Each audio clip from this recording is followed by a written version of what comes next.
Guys, may kukwento lang ako about dun sa abaya ng amo ko. Hindi naman amo-amo, anak ng amo ko na dalaga ba. Madalas naman ako nagpa-plancha ng abaya nun. Tapos, nagplancha ako. Inuna ko yung Sheila. Tsaka may naplancha na ako isang abaya, tsaka Sheila din. Pero hindi siya nasunog. Hindi dumikit yung plancha. Tapos, nagpa-planchahin ko na yung blue na abaya niya. Papakita ko sa inyo. Itatap ko dyan. Biglang dumikit yung plancha. Tapos, hindi ko na alam gagawin ko. Kung hindi ko alam kung sasabihin ko ba o ano. Pero, syempre, instinct pa.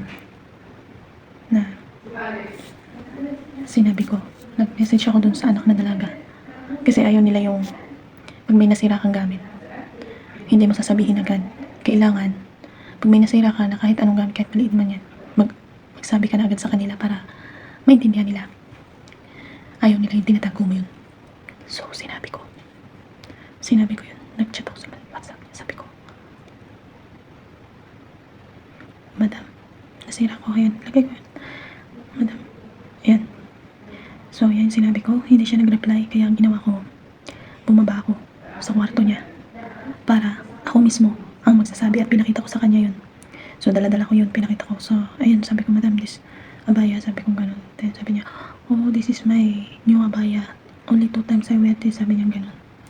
Tapos, ayun, nag-sorry na lang ako. Tapos, sabi niya, ilagay mo lang sa magpapaayos pa natin kung maayos pa. So, yun na. Kaya mas okay talaga na sasabihin mo yung totoo. Kaysa hindi ka magsasabi ng totoo. Kaya naman ako pabulong magsalita, guys. Dahil dito yung amo ko sa sala. Pagkalapit lang. So, baka marinig. So, yun lang, guys.